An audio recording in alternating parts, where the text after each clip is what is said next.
Bismillahirrahmanirrahim. Assalamualaikum warahmatullahi wabarakatuh.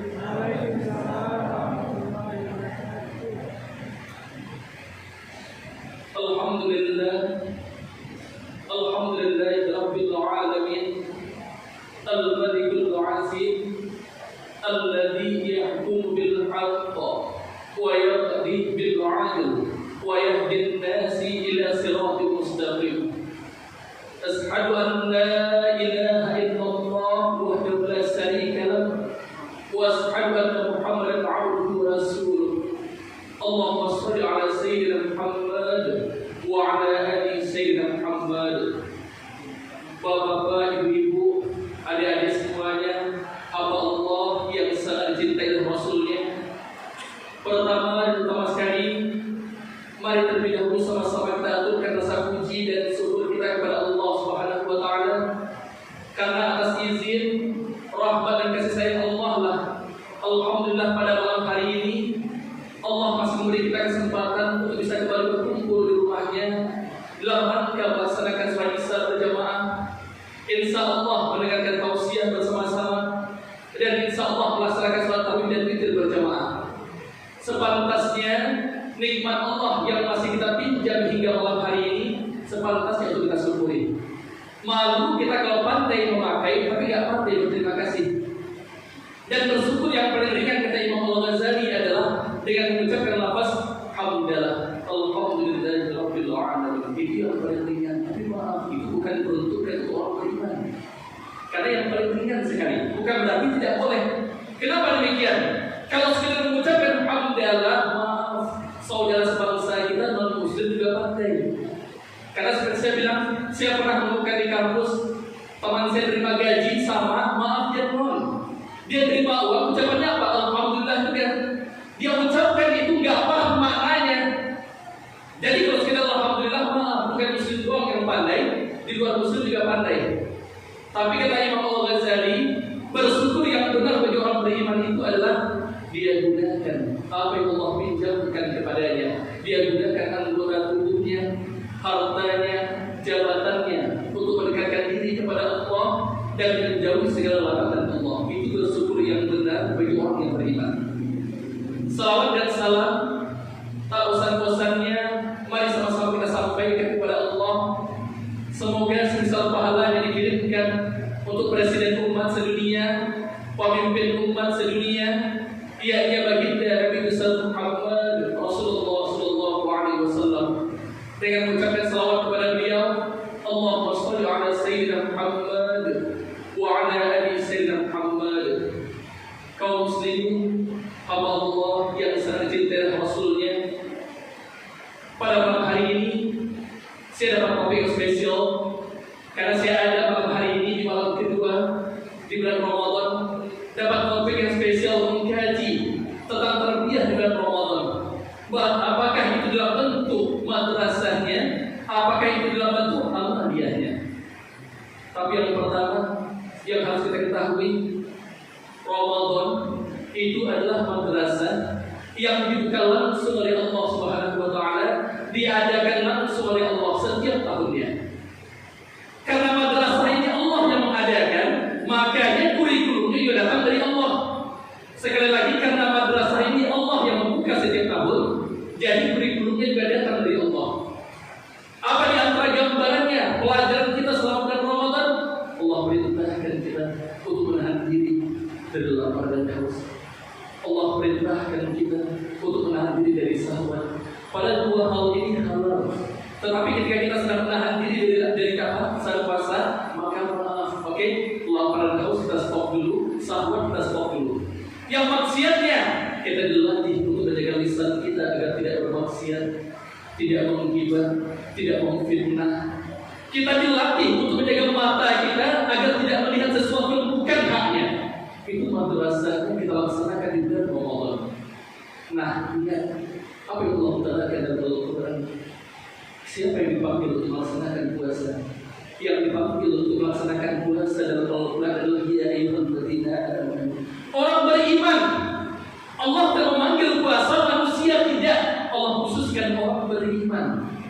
Jadi siapa saja di antara kita yang ikut serta terlibat melaksanakan puasa di bulan Ramadan, maka kita masuk dalam kategori orang-orang yang beriman. Tetapi tujuan puasa itu ada final, ada juga akhirnya. Apa itu? La'allakum tattaqun. Nah, permasalahannya sekarang ada di antara kita yang kurang paham, maaf sekali. Iman satu, takwa satu. Yang satu diperintahkan beriman, yang satu diperintahkan bertakwa. Apa yang membedakan dua hal ini? Kalau kita kaji beriman, iman itu apa? Orang yang yakin bahwa Allah itu maha ada. Orang yang yakin bahwa Allah itu maha melihat. Dia yakin setiap amal perbuatannya pasti dibalas oleh Allah. Itu kualitasnya iman. Tapi kapan kita kumpul suatu perbuatan takwa? Ketika dia sadar bahwasanya mengambil sesuatu yang bukan haknya itu tidak boleh. Dan dia lakukan itu karena Allah. Dia sadar kalau aku ambil ini, Allah menyaksikan perbuatanku. Dan tidak dia lakukan maksiat itu karena dia sadar Allah menyaksikan perbuatannya. Itu takwa. Di bulan Ramadan tidak ada orang lain, tidak ada keluarganya, tidak ada temannya, dia lagi sendirian dalam kondisi berpuasa. Bisa saja kalau mau dia batalkan puasanya, minum air, makan nasi, tapi itu tidak dia lakukan. Kenapa? Dia sadar Allah menyaksikan setiap perbuatan yang dia perbuat. Itu namanya takwa. Jadi takwa itu dari mana? Itu buah dari iman. Itu buah dari iman. Apakah semua orang beriman bertakwa? Kenapa demikian? Karena ada di antara orang beriman kondisi imannya lemah. Maaf, ada orang maaf sekali, dia berdagang di pasar. Sewaktu berjualan dia rajin tetap jualan, tapi maaf ternyata sewaktu jualan dia kurang iman. Pas masuk waktu sholat, tokohnya dia tutup, dia sholat di masjid. Setelah pulang sholat masjid kembali berdagang, timbangan dikurang lagi. Nah, imannya dia percaya ibadah itu perintah dari Allah. Sholat itu menjadi kewajiban baginya. Tapi ketika dia balik lagi ke pasar, ternyata dia kurang lagi timbangan. Maaf, dia bukan tidak beriman, tapi iman dia yang lemah. Iman itu akan kuat ketika iman itu satu jalan dengan takwa. Kenapa? Dia yakin Allah itu ada dan dia percaya Allah menyaksikan setiap perbuatannya. Allah mendengar suara hatinya dan dia tidak mau berbuat maksiat karena dia tahu Allah menyaksikan. Itu dia takwa. Nah sekarang dari dulu Ramadan tadi, apa pelajaran yang seharusnya kita dapatkan? Baik selama kita puasa atau setelah Ramadan ini kita tinggalkan. Apa yang dituju dari semua hal itu? Yang pertama yaitu yang Allah tuju menumbuhkan rasa ikhlas dalam diri kita. Rasa ikhlas. Ikhlas itu rahasia. Dia sifatnya tersembunyi. Yang tahu hanya kita dengan Allah. Sekali lagi kalau bicara ikhlas, yang tahu hanya kita dengan Allah. Orang lain tidak tahu, manusia tidak tahu. Boleh jadi ada orang beribadah, tapi maksudnya apa? Mengharapkan pujian dari orang lain. Ada di antara orang yang sholat, dia tampakkan sholatnya kenapa? Mengharapkan pujian. Ada orang berangkat haji, bahkan diantarkan satu RT. Kenapa? Ada di antara mereka maaf, niatnya bercampur dengan dia. Tetapi orang berpuasa tidak ada yang tahu apakah dia masih berpuasa atau tidak. Nawaitunya itu yang dijaga. Niatnya itu yang dijaga. Itu rahasia antara dia dengan Allah. Seandainya tanpa ada orang tahu dia batalkan puasanya, orang tidak tahu, tapi Allah tahu. Niat itu nomor satu harus dia jaga. Dan maaf, banyak di antara manusia niat ini dia abaikan dalam segala bentuk perbuatan ibadahnya. Jangankan puasa, dalam sholat terkadang niatnya mengalami kecelakaan. Dalam haji niatnya mengalami kecelakaan. Dalam sedekah niatnya mengalami kecelakaan. Kenapa saya katakan kecelakaan? Dia berniat maaf. Ternyata sempat terlukis dalam hatinya dia mengharapkan pujian dari orang lain. Atau dari awal tidak ada pujian yang diharapkan, tapi kebetulan perbuatan itu saat akan dilaksanakan ada yang memberikan sambutan. Masyaallah, Pak dia rajin ke masjid. Niat yang dari rumah tadi betul sampai di jalan karena mengharapkan pujian, mendapatkan pujian berganti jadi ria. Itu yang harus hati-hati kita. Itulah kenapa kata para ulama niat itu dievaluasi setiap waktu, bukan setiap tahun. Kalau bisa malam hari sebelum tidur kita evaluasi niat kita. Hari ini aku berpuasa Ramadan pada hari ini, apakah niat benar karena Allah atau aku kaitkan mengharapkan pujian dari manusia? Hari ini aku sholat, sedekah, membantu orang lain, semua hal itu aku lakukan karena Allah. Aku mengharapkan pujian dari manusia dan orang. Seandainya ada di antara kita yang melaksanakan puasa dengan Ramadan, ada di antara kita yang melaksanakan sholat, haji, sedekah dan amaliyah lain yang Allah perintahkan, ternyata terlukis dalam hati kita mengharapkan pujian dari manusia, maka apa kata Rasulullah? Kita masuk kategori orang-orang yang menipu Allah. Masuk kategori orang-orang yang menipu Allah. Kaum muslimin, hamba Allah yang sangat cintai Rasulnya. Pada satu kesempatan, salah seorang sahabat mendatangi Rasul. Apa kata beliau? Ya Rasulullah, bagaimana caranya agar kami bisa selamat hidup di atas dunia ini? Maaf, itu pertanyaan dari sahabat.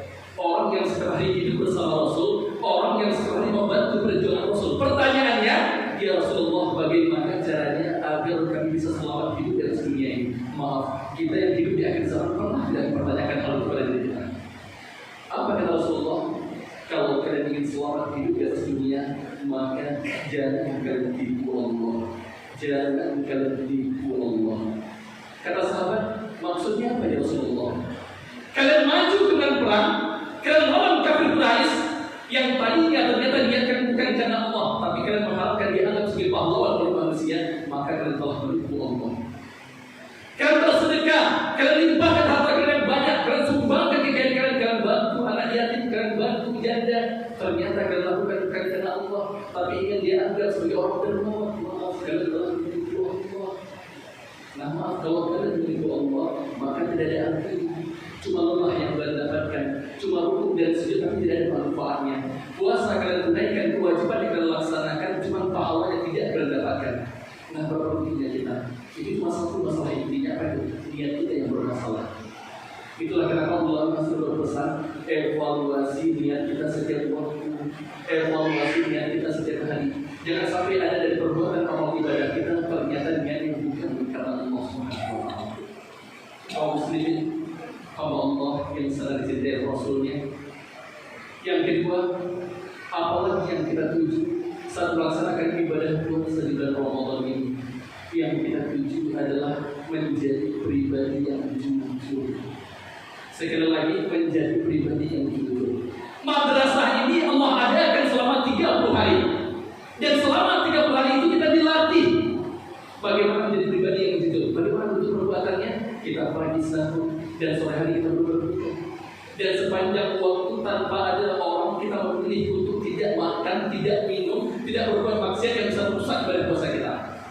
Dan kita jaga kepribadian kita. Dan itu maka kita semua dan kejujuran ini yang sudah dijaga oleh manusia. Kenapa? Ada orang yang berjanji akan jujur, tapi tidak bisa istiqomah. Dia berjanji akan jujur, tapi tidak bisa istiqomah. Hari ini dia jujur, tapi di perbuatan yang berbeda, dan Ustaz kembali terletak dalam lisannya. Nah ini dia kuncinya. Oke, bagaimana caranya kejujuran itu menumbuhkan rasa takut kita kepada Allah? Kenapa? Dengan jujur kita sadar kalau kita diawasi dari Allah. Seandainya para koruptor di negeri ini dia percaya kepada Allah dan dia sadar kalau Allah mengawasi setiap perbuatannya, saya percaya mereka tidak akan berani mencuri uang negara. Mereka tidak akan berani mencuri uang negara. Pada suatu kesempatan Umar bin Khattab pernah mendatangi seorang pemuda yang waktu itu dia serang terus ternak kambing dari tuannya. Ketika Umar mendatangi pemuda itu, apa kata Umar? Wahai pemuda, juallah satu ekor kambing kepada aku.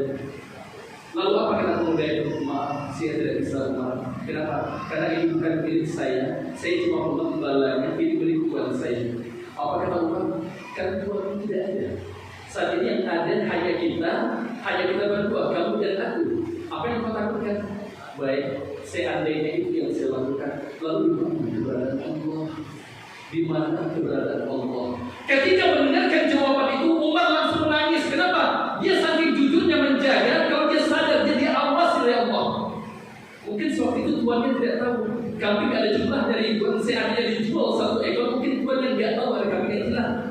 Tapi dia sadar seandainya itu dia lakukan, Allah tahu akan perbuatannya. Allah tahu akan perbuatannya itu yang dia jaga. Nah, mari sama-sama kita melatih kejujuran kita, dan maaf latihan itu kita manfaatkan di bulan Ramadan. Dan satu lagi tujuan yang diharapkan di bulan Ramadan apa? Istiqomah. Kita punya pendirian. Latihan kita bulan Ramadan ini nanti lepas bulan Ramadan masih kita jalani. Kita dilatih untuk jujur, kita dilatih untuk tidak berkata dusta, kita dilatih untuk tidak menggibah selama kita berpuasa. Lepas latihan 30 hari, kalau bisa lisan ini kita latih untuk tidak tepat membicarakan aib orang lain, untuk tidak membicarakan keburukan, untuk tidak memfitnah. Mata ini tetap kita jaga untuk tidak melihat yang bukan haknya. Tapi kalau sempat Ramadan meninggalkan kita, ternyata kita kembali kepada kebiasaan buruk. Mata maaf sekali mungkin melihat foto atau konten yang tidak pantas, tangan mungkin mengambil sesuatu yang bukan haknya, lisan dengan ringannya masih membicarakan aib orang lain. Maka maaf, nilai istiqomahnya hilang, nilai istiqomahnya hilang. Nah, itu di antara 4 poin yang kita tuju dari latihan kita juga Ramadan itu. Dan ingat, ketika janji itu kita ingkari, kita masuk dalam kelompok orang munafik. Ketika orang tadi beribadah bukan karena Allah, tapi diharapkan pujian dari manusia, maaf sekali masuk kelompok orang munafik. Dan orang munafik rumah ini bukan maaf sekali, orang munafik rumah berada dalam Al-Quran Allah tegaskan, innal munafiqina yukhadi'una Allah wa huwa khadi'uhum. Sesungguhnya orang munafik itu mereka bermaksud menipu Allah dan Allah akan membalas tipu mereka. Apa di antara bentuknya? Wa idza qamu ila sholati qamu kusala.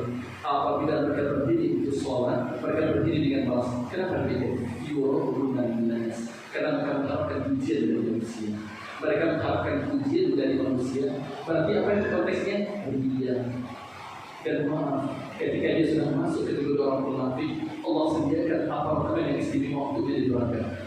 Apa kata Allah? Innal munafiqina fi darsil asfali minan nar. Sesungguhnya orang munafik itu kami tempatkan di neraka yang paling bawah.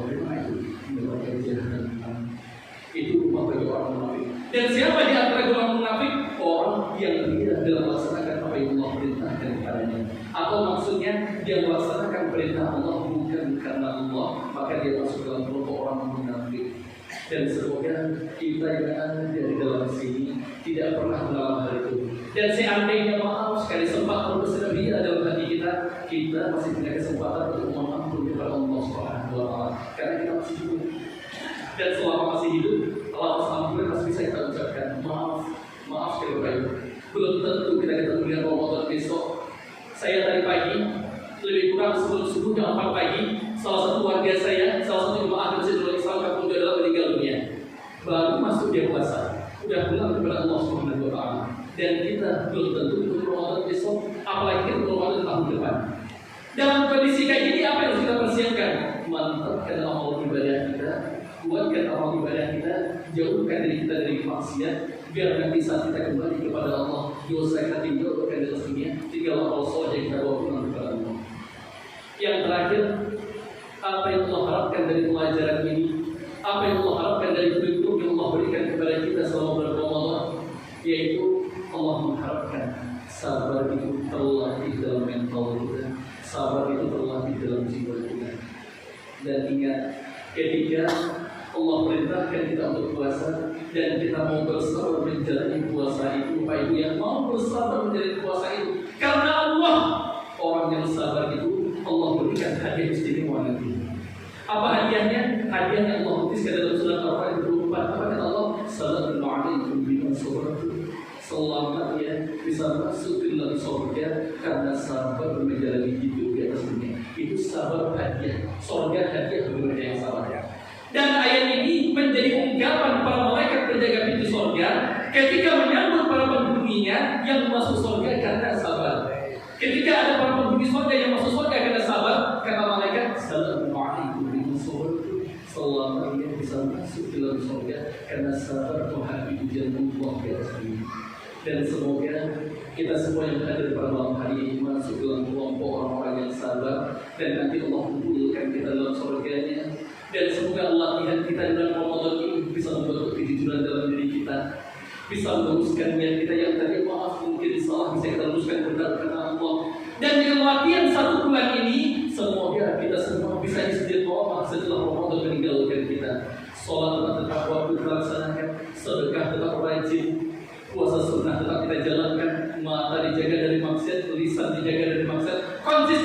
perintah Allah kita tunaikan, larangan Allah kita tinggalkan. Kaum muslimin Allah yang sangat kita Rasulnya, mungkin itu di antara pembelajaran yang bisa kita ambil pada malam hari ini, yang kita dapatkan. Ingat, manfaatkan untuk Ramadan untuk meningkatkan kualitas awal ibadah. Perbanyak sedekah kita, perbanyak membaca Al-Quran, jangan lupa laksanakan sholat malam. Dan maaf, satu hal yang saya pesankan kepada pribadi saya dan kita semuanya, kita melaksanakan sholat maghrib sekarang ini kan, ada yang lucu. Kenapa ulama kita? Siapa yang lucu? Dia datang ke masjid sholat isya dan dia datang ke masjid yang ingin sholat tarawih. Tapi kenapa lucu? Oke, sholat sunnah setelah isya tidak dilaksanakan. Padahal kata para ulama, bahwa sholat sunnah rawatib setelah isya lebih besar dibandingkan rawatibnya, dibandingkan tarawihnya. Sholat sunnah pada isya tidak dia laksanakan, tarawihnya dia tinggalkan, dia kerjakan. Itu rugi jadinya. Coba kita maksimalkan sholat sunnah pada qabla sholat wajib kita laksanakan, tarawih juga kita laksanakan, witir kita tuntaskan. Jadi jangan sampai ibadah aja kita tinggalkan. Dan juga satu hal lagi, sebenarnya banyak orang termotivasi melaksanakan ibadah di bulan puasa ini karena pahala Allah dibagikan. Tapi jangan sampai kita beribadah karena bicara soal pahala. Memang kita beribadah karena Allah Subhanahu wa Ta'ala. Mungkin hari itu yang bisa saya sampaikan pada malam hari ini. Semoga apa yang saya sampaikan itu bermanfaat untuk pribadi saya dan kita semua yang mendengarkan. Apabila ada yang salah, saya mohon maaf yang sebesar-besarnya dan saya mohon ampun kepada Allah. Astagfirullahaladzim, astagfirullahaladzim, astagfirullahaladzim. Wabillahi taufiq. Assalamualaikum warahmatullahi wabarakatuh.